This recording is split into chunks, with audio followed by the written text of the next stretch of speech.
जैसे big boss चालू हो गया है और बिग बॉस का हिस्सा रही हैं और इतना इम्पोर्टेंट हिस्सा रही हैं कि खबरों में रही हैं आप जी।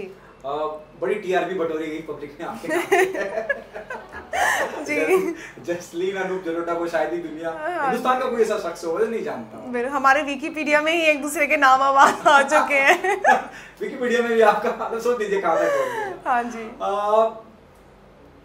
बिग बॉस अब फिर से चालू हो गया है, क्या आप देख पाएंगे बिग बॉस या आप बिजी हैं?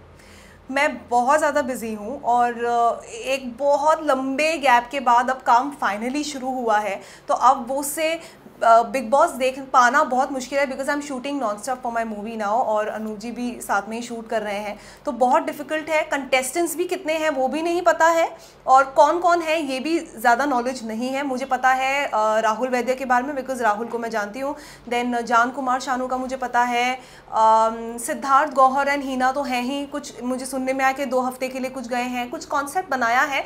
इतना मैं ज़रूर कह सकती हूँ कि जो भी कॉन्सेप्ट है वो बहुत ही फैंटास्टिक कॉन्सेप्ट होने वाला है और हमेशा से रहा है और लोग बड़े मज़े से देखते हैं। जब मैंने भी बिग बॉस किया था तो मुझे भी नहीं पता था कि अंदर क्या होने वाला है, कैसे होगा, बट वो जोड़ी वाला कॉन्सेप्ट था और वो कैसे बनता चला जाता है, कैसे चीज़ें अंदर घर में रहने के टाइम जोड़ियाँ बनी हैं फिर टूटी हैं। वियर्ड कॉन्सेप्ट, मतलब अलग ही लेवल की चीज़ें होती हैं, सो इट्स फन। क्या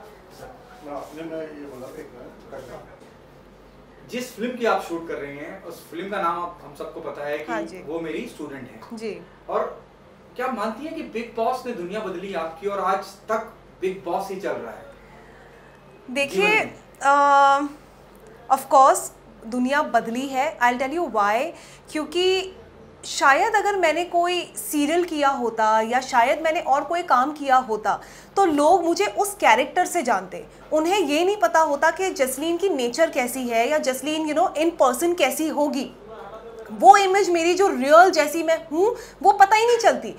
पता कब चलती है? जब हम थोड़े बहुत इंटरव्यूज़ करते हैं या फिर हम अपने कैरेक्टर में होते हैं। एक पर्टिकुलर कैरेक्टर के टैग से उस आर्टिस्ट को देखा जाता है और जाना जाता है और हम सिर्फ एक इमेजिनेशन में होते हैं, हाँ यार ये तो ऐसा है, ये तो ऐसी है, ये वो बहू बनी हुई है। बट बिग बॉस की वजह से बेस्ट चीज़ जो मेरी लाइफ में वो ये हुई है कि today when I go out किसी भी मार्केट में, यार हमारा कभी दिल करता है हम चले गए कहीं लोखंड वाला पीछे मार्केट में, मैं चली जाती हूँ कुछ भी लेने के लिए निकल जाती हूँ, people just come up to me and they talk to me as if जैसे मतलब they've known me for ages। एक वो चीज़ है कि अरे जसलीन, और ये वो आंटियाँ आती हैं मेरे पास और इतने प्यार से इतना पकड़ लेती हैं मुझे, तो वो सबसे बड़ी चीज़ है जो मैंने कमाई है and that is only because of big boss. इस फिल्म की अगर मैं बात करूँ तो फिल्म भी वही है जो फिल्म बहुत ज़्यादा कमर्शियल है। अगेन वो बिग बॉस वाला फील नहीं है, जोड़ी बिग बॉस की है बट बिग बॉस फील नहीं है। इस मूवी में कम्प्लीटली चीज़ें डिफरेंट है। स्टोरी लाइन जो है वो बहुत बेसिक है कि अनूप जी और मेरा रिलेशनशिप क्या है, लेकिन जो फील है, जो देखने का मज़ा होगा वो कम्प्लीटली डिफरेंट होगा। आपको ऐसा नहीं लगेगा कि ठीक है अभी आपने बिग बॉस देख लिया तो अब वही सेम अनूप जलोटा एंड जसलीन मथारू को हम इस तरह देख रहे हैं तो इट्स गोना बी, मतलब सेम वाइब नहीं है, इट्स मतलब कम्प्लीटली डिफरेंट। मतलब बिग बॉस का जो सवाल लोगों ने पूछा था फिल्म के माध्यम से जवाब दे। बिल्कुल। और सबसे बड़ी बात तो ये है कि अनूप जलोटा जी जो भजन सम्राट है हमारी कंट्री के, उनका एक इमेज बना हुआ है लोगों के नज़रों में। अब वो एक ऐसे अवतार में आने वाले हैं। We are shooting the song now, 2 दिन का शूट है उसका, और अनूप जी का जो लुक है उसमें और जो अनूप जी परफॉर्म करने वाले हैं, मुझे नहीं लगता किसी ने इमेजिन भी किया होगा। मतलब जब वो गाना रिलीज होगा लोग मतलब आंखें फटी की फटी रह जाएंगी कि ये भजन सम्राट है हमारे। मैंने अभी एक इमेज शेयर की थी अपने इंस्टा हैंडल पे और उसकी वजह से कितने मैसेजेस आए हैं मुझे, बिकॉज अनूप जी उसमें ऐसे गन वन लेके, इमेजिन एक इमेज मैंने शेयर की है जिसमें हम दोनों साथ में हैं। पूरा गाना जब देखेंगे तो क्या होगा फिर, उसके लिए आपको वेट करना होगा। क्या प्रमोशन के लिए आप बिग बॉस जाना चाहेंगे? Of course I would love to. मतलब बिग बॉस का घर तो बिग बॉस करने के बाद मैंने जब MSK किया मुझसे शादी करोगे तो सेम घर में था बिग बॉस 13 में, और उस घर में जब मैं जाती हूँ अलग ही वाइब है, अलग ही फील है। मतलब यू वोंट बिलीव, मैंने उसके बिग बॉस के टाइम से जब मैं वापस आई मैंने अपने डिओड्रेंट्स देन बॉडी वॉश और सब कुछ लेकर आई हूँ, मेरा ब्लैंकेट लेकर आई हूँ मैं, और आज भी जब मैं सूंघती हूँ ना तो मुझे इमीडिएटली बिग बॉस के घर में चली जाती हूँ। Of course I would love to go. मैं वहाँ पे जाके प्रमोट करना चाहूँगी, उस स्टेज पे दोबारा एक बार खड़े होना चाहूँगी। आपने अभी जिक्र किया बहुत सारे ब्यूटी प्रोडक्ट का, वो स्मेल, वो एम्बियंस। निकिता तंबोली बोल के एक एक्ट्रेस है, हाँ जी, हाँ जो बिग बॉस का हिस्सा है जी, उनको लगता है कि ये सब चीजें खाने से ज्यादा इम्पोर्टेंट है।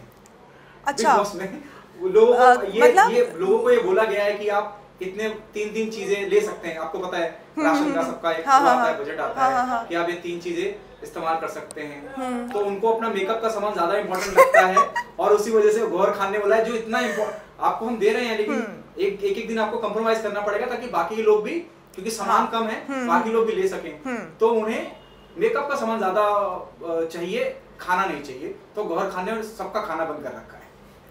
ओह माय गॉड, नहीं देखो अभी ये अगर निकिता को अगर खुद ये डिसाइड करना है कि उनको खाना चाहिए या मेकअप चाहिए और उन्होंने अपनी पर्सनल चॉइस रखी है कि उन्हें मेकअप चाहिए, then that's a different thing. लेकिन बिग बॉस हाउस में जहाँ पर आपको सबके लिए चूज करना है, आप ऐसा नहीं कर सकते कि नहीं मुझे ये चाहिए और बाकी लोग सफ़र करें उस चीज़ के लिए, because makeup is not important for everybody in the house. तो आपको वो चॉइसेस रखने होंगे और वो प्रेफरेंसेस अपने रखने होंगे जहाँ पे सब सफ़र ना करें और सबको इक्वली मतलब खाना मिले या जो भी चीज़ें हैं सहूलियत की वो प्रॉपर मिल सके। बट अगर इस तरह की कोई बात हुई है तो ये बहुत ही सेल्फिश बात है और लोग यही सब तो चीज़ें देखते हैं, इसी पे तो वोट करते हैं। वो तो कभी भी नहीं, लोग तो जो ऑडियंस है वो तो कभी भी नहीं चाहेगी कि इस तरह की कोई चीज़ हो और वो उसको देखना पसंद करें। मतलब बहुत गलत बात हो जाएगी अगर ऐसी है। मैंने देखा नहीं है ऑल दो एपिसोड, बट आप जो बता रहे हैं उस हिसाब से अगर हुआ है तो इट्स वेरी बैड। हिना मौजूद हैं, गौहर मौजूद हैं, कुछ वक्त के लिए मौका दिया जाता तो जसलीन जाना चाहती और क्या ब्रीफ देती। सीनियर जूनियर की बात हो रही है वहाँ। अरे बहुत मज़ा आता, अगर मुझे बुलाएं तो मैं डेफिनेटली जाऊंगी।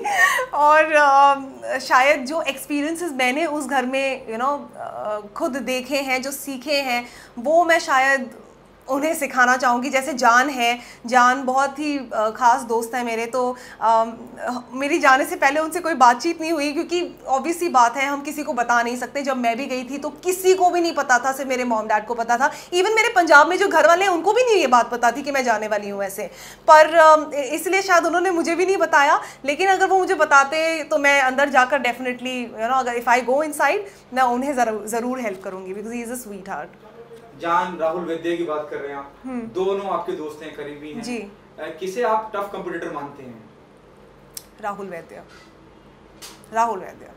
जान तो बड़ा स्वीट सा है, जान को बहुत मेहनत करनी पड़ेगी, उसे समझना पड़ेगा। अब वो छोटा भी है, छोटा नहीं बोलूँगी, मतलब है 25-26 साल का, लेकिन वो बड़ा सॉफ्ट सा है। मतलब जब वो मुझसे भी बात करता है, जसली ही इज टू क्यूट, तो अभी वो क्यूटनेस जो है ना उसको अपनी थोड़ी सी होल्ड पे रखनी पड़ेगी कि बॉस अब आ गया हूँ बिग बॉस घर में। क्योंकि ये अंदाज़ा मुझे भी 1 महीने बाद आया था। जब मैं बिग बॉस में एंटर करने से पहले अनूप जी मुझे बड़ा बोलते थे, जसलीनी तू तो बहुत ही प्यारी है, तू तो बहुत ही भोली है।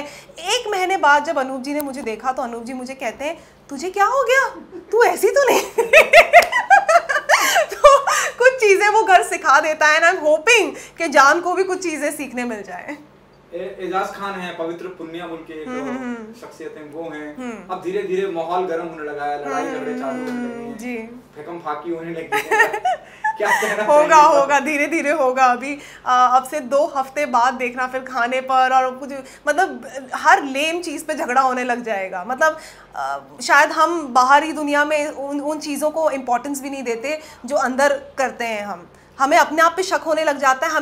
मतलब बिग बॉस का घर ना हमें अपने आप से ही रूबरू करवा देता है कि हम ऐसे भी हैं, हम ऐसे भी कर सकते हैं, ऐसा हो जाता है। पवित्र पुनिया के साथ में लव एंगल शुरुआत होने की ऐसी आहटें दिख रही हैं कि किसकी? राहुल वैद्य, राहुल एंड पवित्र। यस। अरे बाप रे। मैं आपका सामान, मैं आपसे कुछ मांगूंगी तो क्या आप मुझे देंगे? हाँ, मैं कुछ भी देने के लिए तैयार हूँ। सब चल रहा है, एंगल चल रहा है यार। हर साल एक एंगल तो बन ही जाता है, लोगों को अंदर धीरे धीरे प्यार होने लग जाता है। तो अभी ठीक है ना, क्या प्रॉब्लम है? तो हो जाने दो। से पहले भी कहा था कि मैं प्यार की तलाश में हूँ, यू नो। अच्छा, हाँ, जहाँ तक मैं जानती हूँ वो सिंगल ही था। तो क्या पता हो क्या पवित्र और राहुल। मुझे पवित्र, मैंने इतने ध्यान से उसको नहीं देखा है पवित्र को, लेकिन पता नहीं यार, राहुल तो मुझे बड़ा रोमांटिक सा भी लगता है। तो देखते हैं क्या होता है। अभी it's too early to talk about it, because अभी 2-3 दिन हुए होंगे मेरे ख्याल से।